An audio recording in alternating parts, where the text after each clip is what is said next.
Hello students, myself Dr. Joyanta Bhattacharjee and welcome to my YouTube channel. আজকে আমরা শুরু করছি ক্লাস 10 এর political science first chapter that is power sharing. তো এই চ্যাপ্টারটা খুব ইন্টারেস্টিং চ্যাপ্টার এবং খুব কন্টেম্পোরারি চ্যাপ্টার। আশা করি এই বাংলায় একটু তোমাদের নলেজটা হয়ে গেলে আর তোমাদের কোশ্চেন আনসার পড়তে হবে না, এমনি তোমরা লিখতে পারবে। শুধু কনসেপশনটাকে ক্লিয়ার করে নাও। আমি জানি যে তোমরা ভালো মতন ইংলিশে লিখতে পারবে, কোনো প্রবলেম নেই, জাস্ট শুধু আমি তোমাদের কনসেপশনটা ক্লিয়ার করতে চাইছি সেই কারণে। আচ্ছা, তো চলো আমরা তবে একটা জিনিস অবশ্যই বলবো যে শুরু করার আগে চ্যানেলটিকে অবশ্যই সাবস্ক্রাইব করবে, লাইক করবে, শেয়ার করবে এবং কমেন্টস করে জানাবে তোমাদের প্রবলেমস কী কী আছে। আমি তোমাদের স্লাইডগুলো পরে শেয়ার করে দেবো, চিন্তা নেই। ঠিক আছে, চলো শুরু করছি। প্রথম যে বিষয়টা আসছে power sharing. First question, what is power sharing? Second question, why do we need power sharing?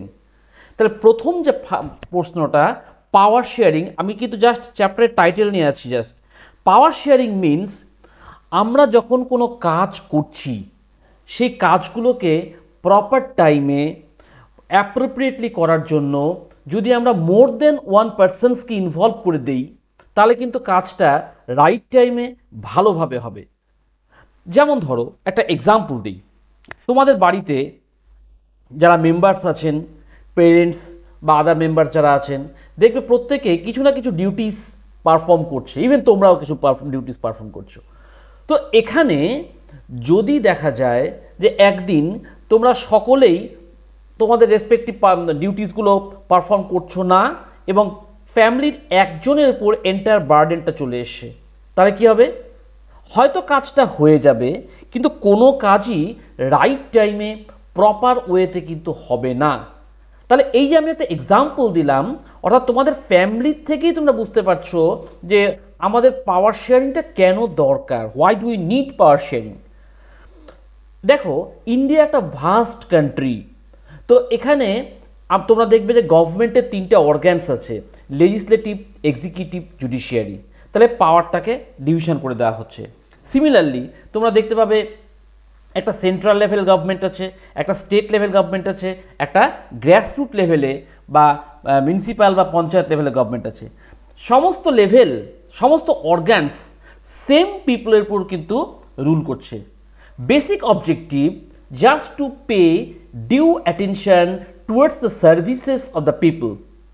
এইটাকে এনশিওর করতে পারলে কিন্তু সবটা ঠিকঠাক হয়ে যাবে এবং সেটাকে করার জন্যই maximum possible involvement of the people আমরা অ্যাটেনশনটা বেশি দিচ্ছি।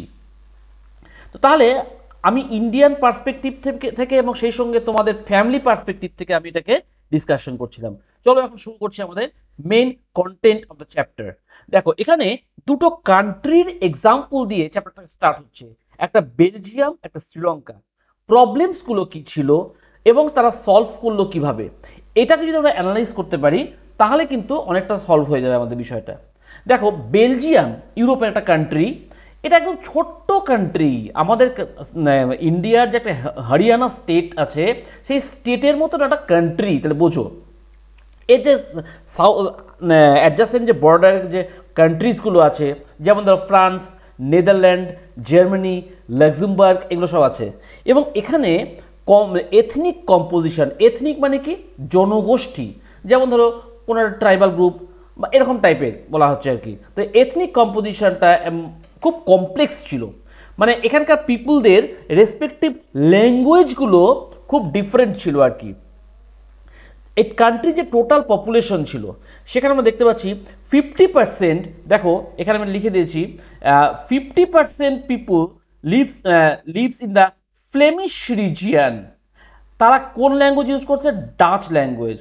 আর 40% পিপুল তারা কি করছে? ওয়ালানিয়া রিজিয়ানে থাকছে এবং তাদের ল্যাঙ্গুয়েজটা হচ্ছে ফ্রেঞ্চ।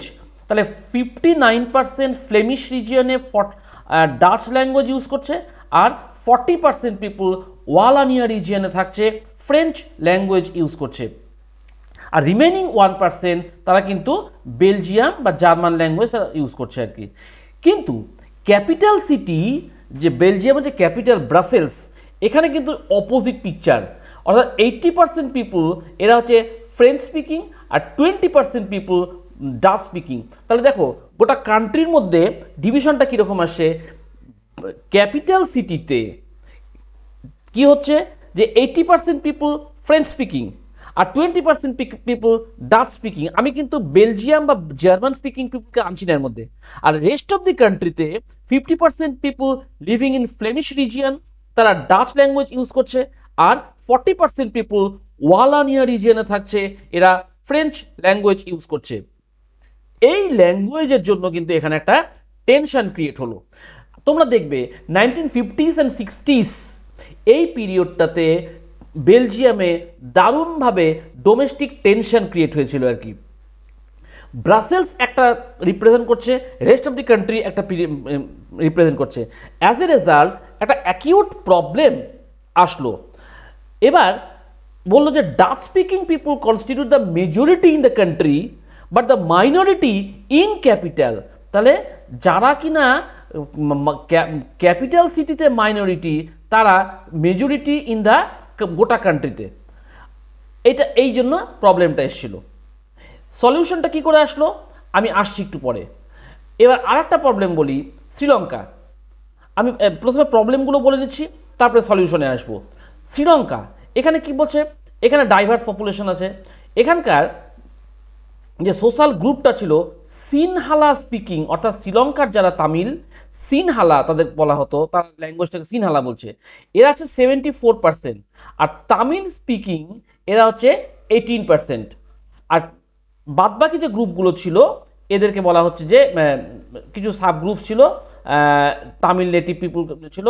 এই তামিল নেটিভ যারা ছিল শ্রীলঙ্কান তামিল, এরা ছিল 13%। এইরকম ডিভিশনটা আমরা শ্রীলঙ্কায় দেখতে পাচ্ছি। এবার কি হলো, এই যে দুটো কান্ট্রিতে দুই ধরনের প্রবলেম।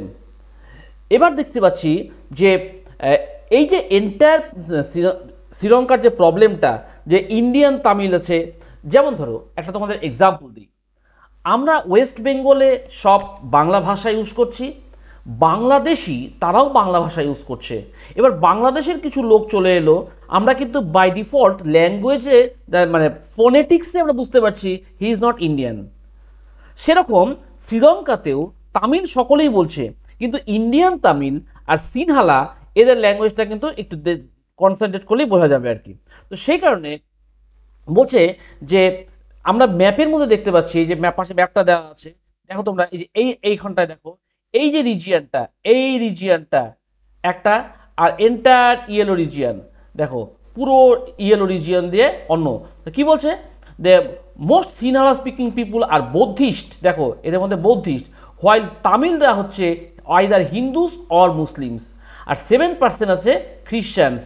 এই এরা কিন্তু বোথ তামিল অ্যান্ড সিনহালা, এই খ্রিস্টান রিলিজিয়ানটা। তাহলে একটা ল্যাঙ্গুয়েজ রিলেটেড, একটা রিলিজিয়ান রিলেটেড। তাহলে কি বলছে, এই যে দুটো কান্ট্রির যে প্রবলেমসটা ছিল, এটা নিয়ে কি হচ্ছে, মেজরিটি পিপুল যারা ছিল তারা কিন্তু চেষ্টা করছিল যে আমরা নিজেদের ডমিনেশনটাকে এস্টাবলিশ করব। দেখা গেল যে বেলজিয়ামে French and Dutch speaking German population যেটা আছে, তারা ফোর্স করলো প্রবলেমটাকে সলভ করার জন্য এবং কনফ্লিক্ট অ্যারাইজ করলো। সিমিলারলি শ্রীলঙ্কাতেও দেখলাম যে সিনহালা পিপুল যারা ছিল ওখানকার লোকাল, তারা কিন্তু বিগার বা মেজরিটি বলা হচ্ছে আর কি, এবং এরা কিন্তু এদের রুলটাকে ইম্পোজ করতে পারে। এইবার কি প্রবলেমটা আসলো দেখো, শ্রীলঙ্কাতে আমরা দেখছি যে মেজরিটারিয়ানিজম এস্টাবলিশ হয়েছিল।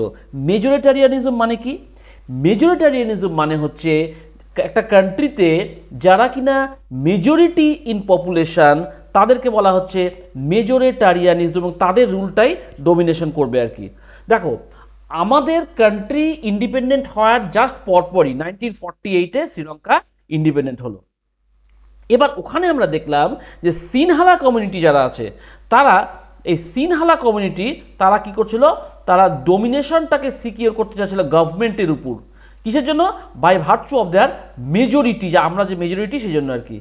এর জন্য কি হলো, অ্যাজ এ রেজাল্ট কি হলো, democratically elected government adopted a series of majoritarian measures to establish Sinhala supremacy. তাহলে দেখো, গভর্নমেন্ট চাইছে যে আমরা সিনহালাদের সুপ্রিমেসি এস্টাবলিশ করব। এতে কি হলো যে মাইনরিটিস যারা আছে, ইন্ডিয়ান তামিল বা কি বলে হিন্দুস, শিখস বা অন্য যে তামিলগুলো আছে, এদের কি হবে? কিন্তু বাই ডিফল্ট যেহেতু এই সিনহালারা মেজরিটি, এরা একটা রুল করে বসলো যে সিনহালাদের সুপ্রিমেসি এস্টাবলিশ হবে। এবং শুধু তাই না, ভাবলো সেটাই না, দেখো ইন 1956 তারা একটা অ্যাক্ট পাস করলো। কি করলো? সেই অ্যাক্টে recognize Sinhala as the only official language এবং ডিসরিগার্ডিং তামিল ল্যাঙ্গুয়েজকে ডিসরিগার্ড করলো। এবং গভর্নমেন্ট বলল যত কিছু পলিসি হবে সেখানে সিনহালাদের প্রায়োরিটি থাকবে এবং ইউনিভার্সিটি পজিশন, গভর্নমেন্ট জব সবখানে কিন্তু সিনহালাদের মেজরিটি থাকবে। এবং এই যে কনস্টিটিউশন প্রজেক্ট করলো, এবং এখানে বলে দিল বৌদ্ধিজম ইজ আওয়ার অফিসিয়াল রিলিজিয়ান। তাহলে হোয়াট অ্যাবাউট হিন্দুস, মুসলিমস, খ্রিশ্চানস? তারা কিন্তু সিম্পলি অ্যাভয়েড করলো। কেন? ওই যে একটু আগে বললাম যে মেজরিটারিয়ানিজম, অর্থাৎ মেজরিটিকে তারা এস্টাবলিশ করলো, সেই কারণে কিন্তু এরা আদারকে সম্পূর্ণ ইগনোর করলো। এইবার দেখো কি হলো, এই যে অন্যান্যগুলোকে যে ডিস্ট্রাস্ট করলো, the distrust between two communities turned into wide spread conflict. এবার কি হলো, শ্রীলঙ্কায় সিভিল ওয়ার ব্রোক করে গেল, অর্থাৎ শ্রীলঙ্কায় সিভিল ওয়ার চলে আসলো। এবং এর জন্য কি হলো, থাউজেন্ডস অফ পিপুল, মানে সমস্ত কমিউনিটির থাউজেন্ডস অফ পিপুল কিন্তু মারা যেতে থাকলো যুদ্ধের জন্য। কিন্তু সিভিল ওয়ার একটা সেটব্যাক করে দিল social, cultural, economic life of the country. যখন সিভিল ওয়ার লাগবে না, তখন কিন্তু কেউই শান্তিতে থাকবে না, যার জন্য কিন্তু এন্টায়ার কান্ট্রি রেস্টলেস হয়ে গেল আর কি। এবার এই যে মেজরিটারিয়ানিজম যে এস্টাবলিশ হয়েছিল, এর ইম্প্যাক্টটা কি হলো দেখো। It lead to newly resurgent এলটিটিটাকে একটা জঙ্গি গোষ্ঠী, liberation tiger of Tamil Eelam. Repeat, liberation tiger of Tamil Eelam. এই যে একটা জঙ্গি গোষ্ঠী বা রিসার্জেন্ট গ্রুপ, এটা কিন্তু এর মধ্যে প্রায় 1 লাখ মুসলিমস ছিল। এই মুসলিমসগুলো কী করলো, northern citadel of Jaffna and other parts of northern শ্রীলঙ্কাতে কিন্তু কনসেন্ট্রেট করলো। এবং এরা আস্তে আস্তে গোটা কান্ট্রি জুড়ে ম্যাসিভ প্রবলেম ক্রিয়েট করতে শুরু করলো। কি বলছে, the eviction took place overnight and people left behind their houses, land, shops and processions. অর্থাৎ পিপুলরা তাদের বাড়ি ঘর, জায়গা জমি যা কিছু সব কিছু ছেড়ে ছেড়ে এই সমস্ত অঞ্চল থেকে, নর্দার্ন শ্রীলঙ্কার থেকে চলে যাচ্ছে। এবার তামিলসরা কি করলো, তামিলস felt discriminated against the securing job and education which are given presently to the Sinhala speakers। অর্থাৎ এই লোকগুলো কিন্তু ইনসিকিউর ফিল করতে শুরু করলো। তামিলরা কি ভাবলো, Tamil felt that the government was practicing religious discrimination because the state fostered Buddhism। এই তামিল লোকগুলো ভাবলো যে স্টেট যখন বুদ্ধিজমকে প্রেফার করছে বা ফলো আপ করছে, তাহলে আমাদের তো জায়গা নেই। এর জন্য কি হলো, relation between Tamil and Sinhalas became strained, মারাত্মক চাপের মধ্যে পড়ে গেল। এই চাপের আউটকামটা কি আসলো, এখানে কিন্তু আলটিমেটলি একটা সমঝোতায় আসতে তারা বাধ্য হয়েছিল। এইভাবে কিন্তু এই যে ছোট যে কমিউনিটিসগুলো ছিল, এদেরকেও গভর্নমেন্টে আস্তে আস্তে ইনভলভ করা হলো, করে কিন্তু শ্রীলঙ্কা প্রবলেমটা সলভ করলো। কিছু আগে আমি তোমাদের বেলজিয়াম না যে প্রবলেমটা বলছিলাম, এই বেলজিয়ামের সলিউশনটা কি আসলো। আমি তামিলটা বলতে শুরু করলাম, তামিলের প্রবলেম বলে সলিউশন করে দিলাম। এবার ওই যে বেলজিয়ামের প্রবলেমটা বলে রেখেছিলাম, এবার দেখো বেলজিয়ামের সলিউশনটা কি আসছে। দেখো, বেলজিয়াম কিন্তু অন্যভাবে তাদের প্রবলেমটাকে সলভ করলো। কি করে করলো, বলছে এদের মধ্যে রিজিওনাল ডিফারেন্সেস থাকছে, কালচারাল ডাইভার্সিটিস থাকছে। এবার 1970s to 1993 এইখানে তারা বেশ অনেক কিছু অ্যারেঞ্জমেন্ট করলো যাতে কিনা সমস্ত প্রবলেমটাকে সলভ করে দেওয়া যায়। এখানে কি বললো, কনস্টিটিউশনটাকে তারা অ্যামেন্ডমেন্ট করলো। করে কিছু কিছু চেঞ্জেস নিয়ে এসেছিল যাতে এন্টায়ার কান্ট্রির প্রবলেমসগুলোকে রিজলভ করে দেওয়া যায়। কি কি নিয়ে আসলো বললো, Constitution prescribes that number of Dutch and French speaking ministers shall be equal। দেখো, ডাচ আর ফ্রেঞ্চ স্পিকিং পিপুলের মিনিস্টারের সংখ্যা থাকবে সমান in the central government. Thus no single community can make decisions unilaterally. একা একা কেউ ডিসিশন নিতে পারবে না, নাইদার ডাচ নর ফ্রেঞ্চ, একা কেউ নিতে পারবে না, দুজনকে আলোচনা করে নিতে হবে। তারপরে কি বলছে, many powers of the central government have been given to the state government, অর্থাৎ সেন্ট্রাল থেকে স্টেটকে বেশি পাওয়ার দিয়ে দেওয়া হলো, of the two regions of the country. এই যে ইয়েলো আর রেড দুটো রিজিয়ন ছিল আর কি। আচ্ছা, the state government are not subordinate to the central government. এখানে কি বললো, যে সেন্ট্রাল গভর্নমেন্টের সাবঅর্ডিনেট রূপে কিন্তু স্টেট গভর্নমেন্ট কাজ করবে না। সেই সঙ্গে বললো, Brussels has a separate government in which both the communities have equal representation. তাহলে ক্যাপিটাল সিটি ব্রাসেলস, সেখানে একটা সেপারেট গভর্নমেন্ট থাকবে, যেমন ধরো আমাদের দিল্লিতে পার্লামেন্ট আছে, আবার কিন্তু দিল্লিতে এই যে কেজরিওয়ালের যে গভর্নমেন্টটা আছে এন্টার দিল্লিটাকে রুল করছে, সেরকম বেলজিয়ামেও ওদের যে ক্যাপিটাল সিটি ব্রাসেলস, সেখানেও কিন্তু একটা সেপারেট গভর্নমেন্ট ছিল, সেখানে দুটো কমিউনিটিকে ইকুয়াল রিপ্রেজেন্টেশন করা হলো। এইভাবে কিন্তু প্রবলেমটাকে সলভ করে দেওয়া হলো। সেই সঙ্গে বলল যে apart from central and state government, বললো there is a third kind of government, তার নাম দিল কমিউনিটি গভর্নমেন্ট। ভেরি ইম্পর্টেন্ট জিনিস, ভালো করে মনে রাখবা, community government. What is community government? দেখো, বলছে যে ল্যাঙ্গুয়েজ প্রবলেমটা পুরোপুরি সলভ হয়ে গেল। Is elected by the people belonging to one language community, Dutch, French, German speaking, যেই হোক না কেন, no matter where they live, this government has the power regarding cultural, educational and language related issues. তাহলে যে যেখানে আছে, সে সেখানে, যেখানে ডাচ স্পিকিং বেশি, যেখানে ফ্রেঞ্চ স্পিকিং বেশি, যেখানে জার্মান স্পিকিং বেশি, সেই রেসপেক্টিভ জায়গাতে আর একটা থার্ড লেভেলে গভর্নমেন্ট তৈরি করা হবে, যেটাকে বলা হচ্ছে কিনা কমিউনিটি গভর্নমেন্ট। এখানে এদের কাজটা থাকবে mainly cultural, educational and language related issues. এইভাবে কিন্তু বেলজিয়াম তাদের প্রবলেমটাকে সলভ করলো। এবার এই যে সলভ যে হলো, এটা ইম্প্যাক্ট পড়বে তো। দেখো, community government allowed Belgium to accommodate the interests of various communities and thereby not descends into the civil war. তার মানে এরা কিন্তু সিভিল ওয়ারে ঢুকলো না, যেটা কিনা আমরা শ্রীলঙ্কায় দেখলাম, এরা কিন্তু সিভিল ওয়ার করলো না, আন্ডারস্ট্যান্ডিং করে কনস্টিটিউশন অ্যামেন্ডমেন্ট করে ফেললো আর কি। Belgium established community government for different linguistic communities in order to give them greater autonomy over cultural issues. তাহলে এই যে বললাম একটু আগে, ডাচ, ফ্রেঞ্চ, জার্মান স্পিকিং, যেই হোক না কেন, সকলকে আমরা ইকুয়াল ইম্পর্টেন্স বা অ্যাকোমোডেশন দিচ্ছি। এবার এই যে আসলো, এর জন্য কিন্তু সকলেই ইকুয়াল ইম্পর্টেন্স পেল, পাওয়ার জন্য কিন্তু এদের কোনো আর প্রবলেম থাকলো না। এই যে এতক্ষণ যে দুটো কান্ট্রির যে গল্পগুলো করছিলাম, কেন করছিলাম? স্টার্টিংয়ে যে প্রশ্নটা আমি করেছিলাম, why power sharing is needed বা ডিজায়ারেবল, এখানে কিছু রিজনস দেখানো হচ্ছে, প্রুডেন্সিয়াল রিজন আর মোরাল রিজন। প্রুডেন্সিয়াল রিজনটা কি বলছে? দেখো, প্রুডেন্সিয়াল রিজনে বলছে যে power sharing is good because it helps to reduce the possibilities of conflict between social groups. অর্থাৎ আমাদের যে সোশ্যাল গ্রুপসগুলো থাকে তার মধ্যে যে কনফ্লিক্টগুলো অ্যারাইজ করে, সেটাকে আমরা রিডিউস করতে পারবো। আর রিগার্ডিং মোরাল রিজন বলছে যে power sharing is the very spirit of democracy. যে কোনো ডেমোক্রেটিক কান্ট্রিতে কিন্তু পাওয়ার শেয়ারিংটা খুব এসেনশিয়াল, কারণ ডেমোক্রেসিতে ম্যাক্সিমাম পিপুলকে ইনভলভ করা হয়। হ্যাঁ, তাতে কী হবে, কাজটা খুব সুন্দরভাবে হবে এবং সবাই একসঙ্গে ভালো মিলেমিশে কাজ করবে সুন্দরভাবে আর কি। আচ্ছা, কী বলছে, involve power sharing with this affected by exercise and who have to live with its effects.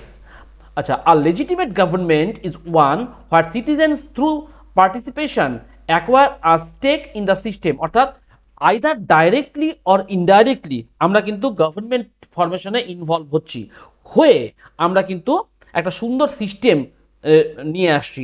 এইটাই হচ্ছে moral reason. Either direct involve হচ্ছি অর ইনডাইরেক্ট বা থ্রু রিপ্রেজেন্টেটিভ ডেমোক্রেসির মাধ্যমে আমরা কিন্তু এর মধ্যে ইনভলভ হচ্ছি। এইভাবে কিন্তু আমরা সিস্টেমটাকে সুন্দরভাবে কাজ করানোর জন্য আনছি। তো এখন কোশ্চেন আসছে যে what's the difference between prudential and moral রিজনটা কি। দেখো এখানে বলছে power sharing prudential reason use for resolving conflict between various governmental structure. দেখো তোমরা সবখানে দেখতে পাবে hospital, police, fire brigade, electricity, different departments আছে, সবাই কিন্তু রেসপেক্টিভ ফিল্ডে কাজ করে যাচ্ছে এবং তারা কিন্তু এনশিওর করছে রাইট টাইমে রাইট ওয়ার্কটা করার জন্য আর কি। আর মোরাল পাওয়ার শেয়ারিংটা কী বলছে, use to distribute the authority democratically, অর্থাৎ central government, state government, municipal বা পঞ্চায়েত গভর্নমেন্ট যেখানে আছে কিনা সবাইকে ডেমোক্রেটিক্যালি ইলেক্টেড হয়ে আসবে, তাদেরকে পাওয়ারটাকে ডিস্ট্রিবিউট করে দেওয়া হবে। এবং এইটা যদি আমরা করতে পারি তাহলে কিন্তু আর কোনো প্রবলেম থাকবে না, কারণ যত যা গণ্ডগোল তার মেইন অরিজিন হচ্ছে এই পাওয়ার। যখন তুমি পাওয়ার দিয়ে দেবে নো প্রবলেম, বোঝা গেল। এইবার এই যে পাওয়ারটা শেয়ার করব কিভাবে করব, দেখো পাওয়ার শেয়ারিং কয়েকটা ভাগে আমরা বলছি। এই যে এতক্ষণ যে আলোচনাগুলো করছিলাম এর মধ্যে অনেকখানি চলে এসছে। বলছে power is shared among different organs of the government. দেখো different organs of the government, আমি একটু আগে তোমাদেরকে বলছিলাম লেজিসলেচার, এক্সিকিউটিভ, জুডিশিয়ারি, তিনটার মধ্যে এইটাকে বলা হচ্ছে horizontal distribution of power. Horizontally legislature, executive, judiciary তিনটা আলাদা আলাদা করে তারা পাওয়ারটা পেয়ে গেল। আচ্ছা এখানে কি বলছে, ব্যালেন্স অফ পাওয়ারটাকে কিন্তু এনশিওর করা যাচ্ছে, ব্যালেন্স অফ পাওয়ারটাকে আমরা এনশিওর করছি। আচ্ছা এখানে কি বলছে যে জাজেস আর অ্যাপয়েন্ট, একটা এক্সাম্পল দিয়ে বলা হচ্ছে জাজেস are appointed by the executive মানে president, they can check the functions of executive or law made by the legislature involve হচ্ছে। This arrangement is called the checks and balance, অর্থাৎ তিনটা অর্গান একে অপরকে কন্ট্রোল করছে, রেগুলেট করছে, এভাবে কিন্তু সুন্দরভাবে পাওয়ার শেয়ারিংটা চলছে। আর একটা বলছে different levels of the government, কী কী বলছে, একটা এন্টায়ার কান্ট্রির জন্য বা আমরা সেন্ট্রাল গভর্নমেন্ট যেটাকে বলছি কান্ট্রির গভর্নমেন্ট, একটা হচ্ছে প্রভিন্সিয়াল বা রিজিওনাল গভর্নমেন্ট বা স্টেট গভর্নমেন্ট, এই যে জেনারেল গভর্নমেন্ট আছে এটাকে বলা হয় ফেডারেল গভর্নমেন্ট। তোমরা জানো ফেডারেল গভর্নমেন্ট মানেই যেখানে পাওয়ারটা ডিস্ট্রিবিউট হবে সেন্ট্রাল আর নাম্বার অফ প্রভিন্সিয়াল গভর্নমেন্টের মধ্যে, হলো। আরেকটা বলছে power may also be shared এবং ডিফারেন্ট সোশ্যাল গ্রুপস, যেমন কিনা রিলিজিয়াস গ্রুপস হতে পারে, লিঙ্গুইস্টিক গ্রুপ হতে পারে, যেমন কিনা আমরা দেখলাম বেলজিয়ামে কমিউনিটি গভর্নমেন্ট, এটা একটা পাওয়ার শেয়ারিংয়ের গুড অ্যারেঞ্জমেন্ট এক্সাম্পল আর কি, হলো। তাহলে এইভাবে ডিফারেন্ট ফর্মস মানে কী কীভাবে পাওয়ার শেয়ারিং হচ্ছে। আমি একটু আগে বললাম why power sharing is desirable, এখন বলছি what are the different ways by which we can share our power, হলো।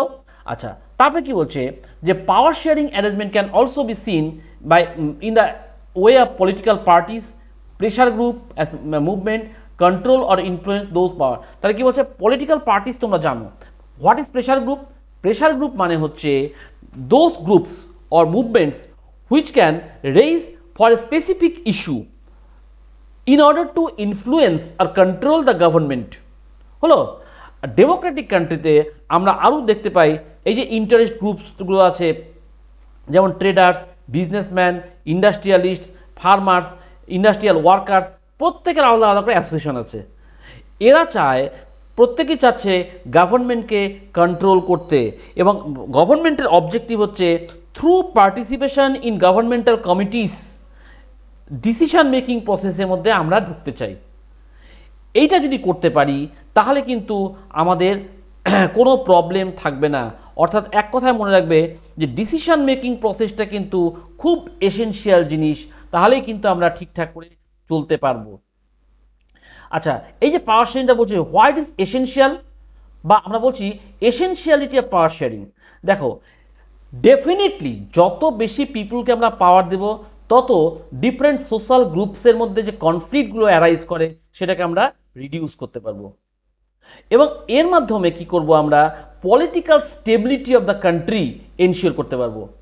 সোশ্যাল কনফ্লিক্ট আমাদের মধ্যে কোনো অ্যারাইজ করবে না এবং এর মাধ্যমে পলিটিক্যাল স্টেবিলিটি কিন্তু দারুণভাবে আসবেই। So this are the main reasons or essentiality of power sharing.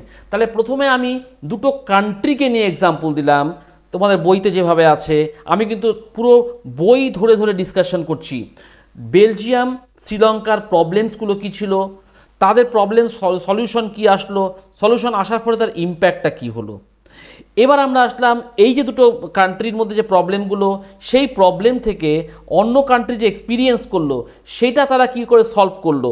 এবং এইভাবে যদি আমরা এক এক করে দেখতে থাকি বিভিন্ন টাইমে, এখানে তোমাদের বইতে মাত্র দুটো কান্ট্রির এক্সাম্পল দেওয়া আছে, তো বিভিন্ন টাইমে বিভিন্ন জায়গাতে যখন এই প্রবলেমগুলো অ্যারাইজ করে তখন কিন্তু এইভাবেই আমরা প্রবলেমগুলোকে সলভ করতে পারি। তো এই জন্য আমাদের পাওয়ার শেয়ারিংটা খুব এসেনশিয়াল, যাতে রাইট টাইমে রাইট পিপুলকে রাইটভাবে আমরা পাওয়ারটা দিতে পারি। এই ছিল আমাদের এই চ্যাপ্টারের মেন বিষয়। আশা করি তোমাদের বিষয়টা পরিষ্কার হয়ে গেছে এবং যদি কোনো প্রবলেম থেকে থাকে অবশ্যই তোমরা আমাকে কমেন্ট বক্সে কমেন্ট করে জানাবে, আমি তোমাদের টাইম মতন উত্তর দিয়ে দেবো। যাবার আগে আবার বলবো, অবশ্যই সাবস্ক্রাইব করবে চ্যানেলটিকে, তোমাদের বন্ধুদেরকে বলবে, কমেন্ট করে জানাবে কি প্রবলেম হচ্ছে এবং এটিকে শেয়ার করবে, লাইক করবে। ঠিক আছে?